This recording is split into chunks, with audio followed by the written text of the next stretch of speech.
nung ikaw ay board of director ng PhilHealth. Umabot sa 1,760,000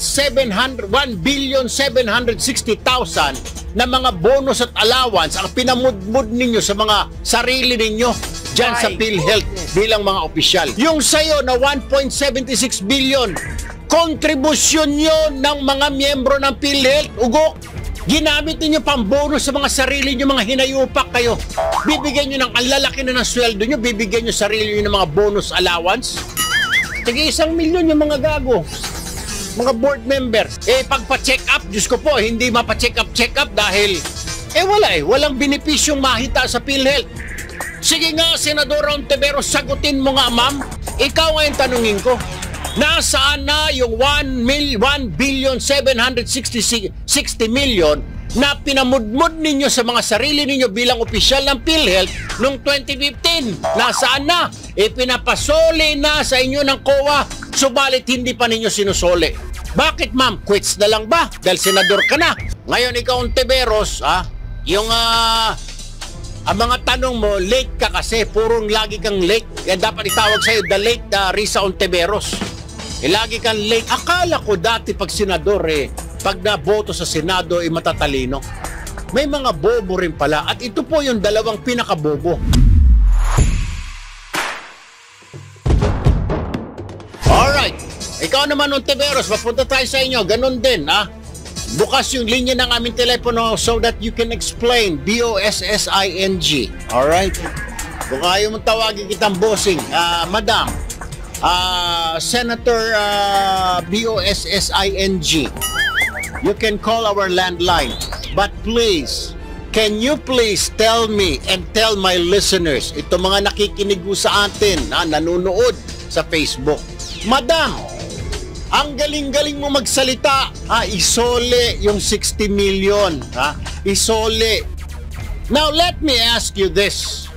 Ano na ho nangyari doon sa pinapasoli naman sa iyo ng Commission on Audit noong 2015, noong 2015, nung ikaw ay Board of Director ng PhilHealth? Umabot sa 1,760,000 na mga bonus at allowance ang pinamudmud ninyo sa mga sarili ninyo dyan sa PhilHealth bilang mga opisyal.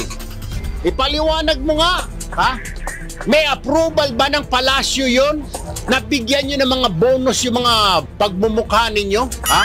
1,760,000 noong 2015, nung ikaw ay Board of Director yan, inaprubahan mo, isa ka sa mga nag-aproba. Pinapasoli na sa inyo ng COA, hindi ninyo sinusoli. Tapos ang lakas-lakas ng loob mo sabihin, isoli nyo yung 60 million. Oh my goodness, can you please return the 60 million? Secretary, Ben Tulfo, can you... Ikaw tanungin ko, nasaan na yung 1.7 billion? At least naman siguro kung titignan natin, kung sino ang mas masama, yung 60 million na yan, pondo ng gobyerno yan, sabihin na natin, galing sa mga buwis yan, sa mga excise tax, sa mga kung saan-saan tax. Yung sayo na 1.76 billion, kontribusyon yun ng mga miyembro ng PhilHealth, ugok. Pandagdag yung panggamot yun. Kaya pala pag yung buntis magpa-check up, hindi tinatanggap ng ospital. Kasi wala sa PhilHealth noon. Bago lang yan Nung maupo na si Duterte, pwede na yung buntis gamitin yung kanyang PhilHealth para makapagpa-check up. Nung panahon ni Pinoy, bawal. Paano bawal? Paano? Kagaya niyang kontribusyon. Ginamit niyo pang bonus sa mga sarili niyo, mga hinayupak kayo. Bibigyan niyo ng ang lalaki na ng sweldo niyo, bibigyan niyo sarili niyo ng mga bonus allowance. Tige 1 milyon yung mga gago, mga board members. Samantalang mga nagkakandakuba ng mga Miko, mga Maiko, mga Tomas, mga anak nila, pagpa-check up, Diyos ko po, hindi mapa-check up dahil walang benepisyong mahita sa PhilHealth. Sige nga, Senador Ontiveros, sagutin mo nga, ma'am.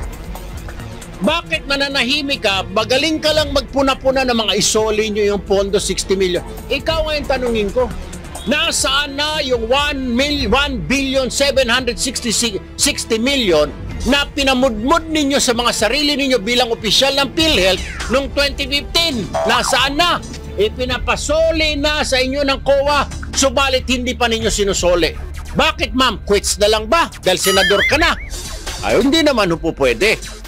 Kasama rin ho ako nag-contribute, miyembro po ako ng PhilHealth, nagbigay din ho ako doon. Itong katabi ko si Engineer Mariscotes, yung sa harapan ko si Engineer Tom Anacta, nag-contribute din dyan. Correct ka dyan. Pinamudmud ninyo sa mga sarili ninyo yung mga contribute namin. Ngayon, hinihingi namin, ibalik nyo. Ibalik nyo. Ay, kontribusyon namin yung pera namin yun, madam. Oh, hindi yun ordinaryong pinagkukuha sa mga excise tax, mga VAT, mga kung ano-ano. Sa kontribusyon ho namin, sa sweldo namin na kinakaltas buwan-buwan ng employer. O mga personal contribution namin, pati yung yayaho namin, ha? Yung katulong sa bahay, nagko-contribute, binabawasan niya yung sweldo niya para makabagbayad lang sa PhilHealth ng 100 pesos a month. Kukunin niyo pa yon? Mahiya ka balas mo. Ang kapal naman ng mukha ninyo. O ngayon, sabihin mo sa akin, sino ang dapat mas mauna magsole? Yung 1.1 billion 760 million o yung 60 million? Ay, yung 60 million talaga namang may papeles, may dokumento. Yung 1 billion, madam, 1.7, may dokumento ba? May papakita nyo ba kung saan pumunta? Magkano ang tinanggap mo? Pwede po ba, Senator Ontiveros, ipakita mo kung magkano kinita mo? Diyos ko po naman, diyan kayo magaling eh. Pumuna kayo ng pumuna, mga demonyo kayo. Pero yung sarili ninyo, hindi ninyo tignan sa salamin. Manalamin muna kayo kung may uling ang mukha nyo. Hindi yung tira kayo ng tira, nagmamagaling kayo, nagmamalinis kayo, akala nyo santo kayo. Mga santong kabayo kayo, mga hinayupa kayo.